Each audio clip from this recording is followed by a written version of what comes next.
the case, take note that that money is set aside to replace the income that stops because he's recovering. Okay. The other thing that has to be prepared for when it comes to critical illness is the real medical expense, no, that will be incurred for the medical treatments that have to be undergone. So, two-pronged, no, when it comes to critical illness. Income replacement and the money to use for recovery. So there you have it. Miss Elaine told us that when we will plan for income replacement, one is upon the death, and the other one is critical illness. So if you have questions about our topic, you may send us your messages at 0922 859 0875. Please indicate your name and location. We will just await your text messages, and we will try to answer as much as we can. We can try to help you. Okay. So you mentioned earlier let's say critical illness is like 1 million. So at least prepare 2 million for that. Yes. 2 million for that. 2 million for, if you're looking at, okay, income replacement, if you have an income earner earning $1 million per year, you want to replace 2 years of that, so you have 2 million for that. You have a separate fund for undergoing treatment. So if you're looking at an expense of around $1 million for critical illness, so you have 2 years to replace and another $1 million to undergo treatment, probably looking at around 3 million. 3 million. And let's say again with our figure earlier, that's 5 million. So do they deduct the 3 million from the 5 million? Actually, for income replacement, could be.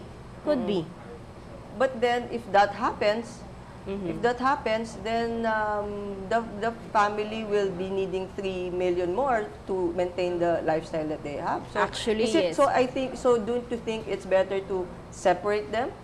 Actually, you have to, well, an assumption here is that if the person recovers from the critical illness and he goes back to work after 2 years, then we can do another assessment of his family's needs.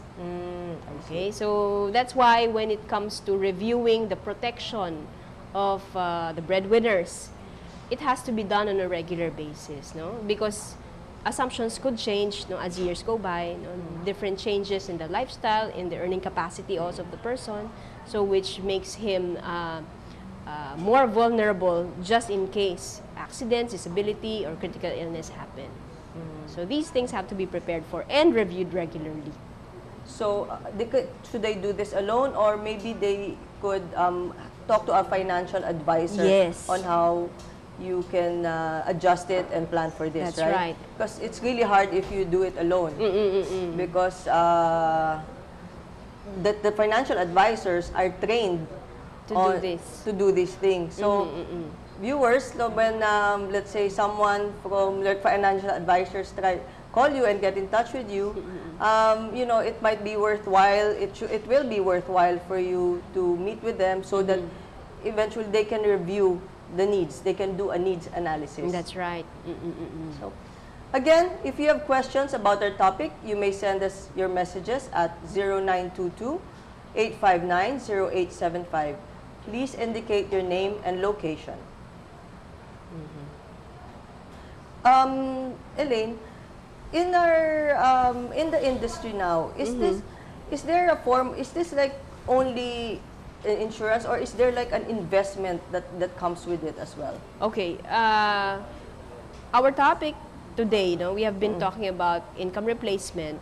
So actually, that falls under what we call the wealth protection side of financial planning, because we would like to make sure that the family stays comfortable because there's wealth left behind in case of critical illness, death, accident, disability. So that's the wealth protection aspect. The other side of it is what we call wealth accumulation. Okay? So when people have secured the wealth protection side, then this is a good time to examine the other side, which is wealth accumulation. Okay, so there are many ways of going about it. You have many instruments in the market. You can go looking at bank products. You can also look at life insurance products, investment products. So there are several. Like mutual funds. What about Mutual funds would also be good. And that would fall under the investment side. UITFs, so wealth accumulation.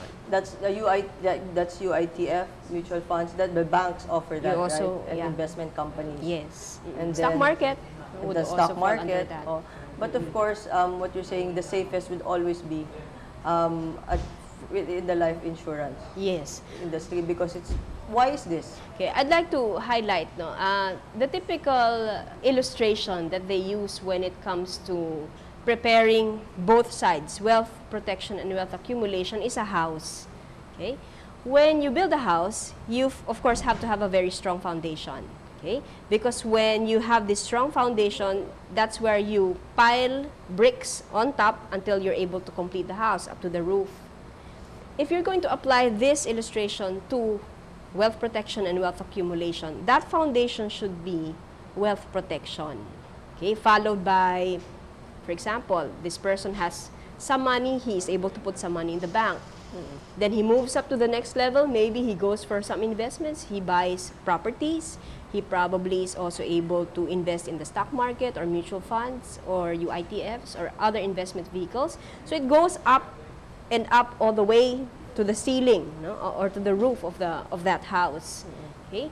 But we have to remember that if the foundation is not strong, critical illness strikes. Okay? The usual scenario is that this family would have to what? Withdraw from the first layer, which is savings from the bank. Yeah. If this is liquidated, then he moves on to the next level, which is probably his investments in properties or mutual funds or other types of investments. The whole upper part will be destroyed if the foundation is not strong. That's why it is very important that it is the protection side that is fully covered first before you go to any other vehicle. Most people do it simultaneously. Okay? That's good. But what is at a disadvantage is when people just concentrate on savings and then investments and buying other stuff and really not focusing on the protection side, because it destroys all their plans.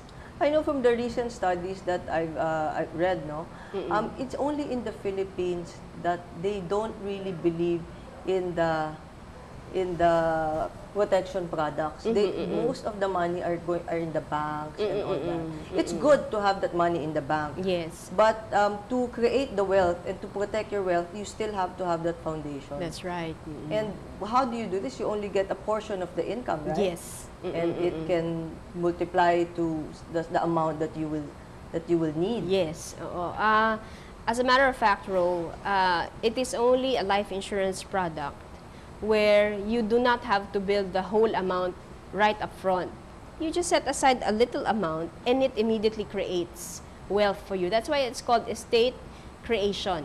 Life insurance is estate creation. You set aside a little and then you create an estate. Yeah.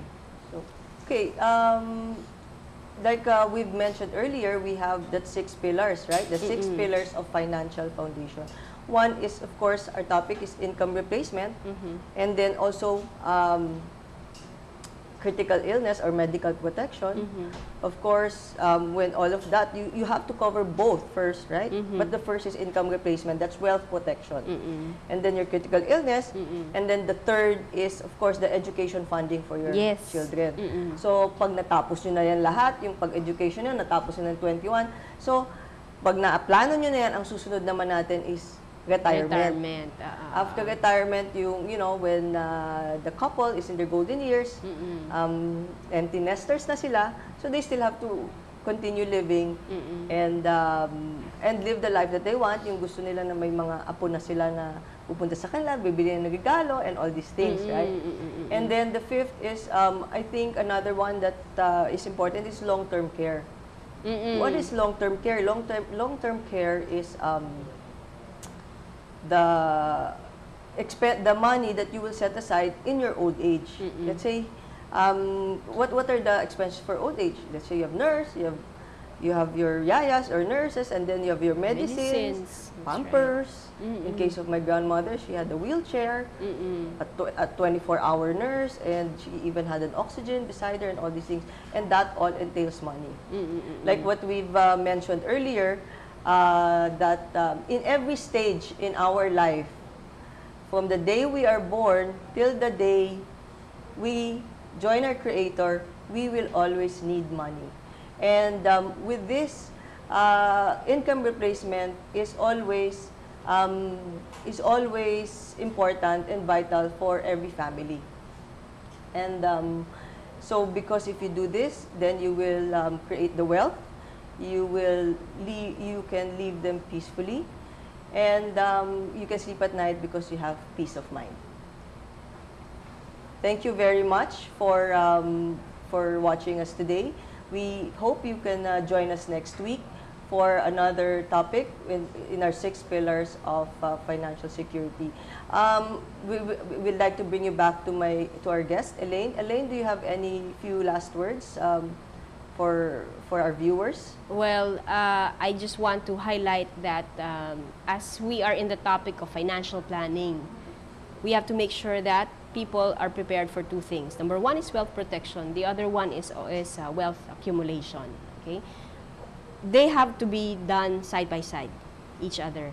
So we should not take one for granted, because if you only have protection, it will not be enough. If you only have wealth accumulation, that will also be depleted just in case critical illness or disability or accidents or death happens. So be prepared. That's my main message for today. So it's wealth protection and wealth accumulation. I hope, thank you, Elaine. I hope that we are able to enlighten you and at least teach you, share with you some of our knowledge and about our topic. So if you have any questions about the topic, you may send us a message at 0922-859-0875. Please indicate your name and location. Thank you very much, and till next week, this is your host, Rowena Suarez.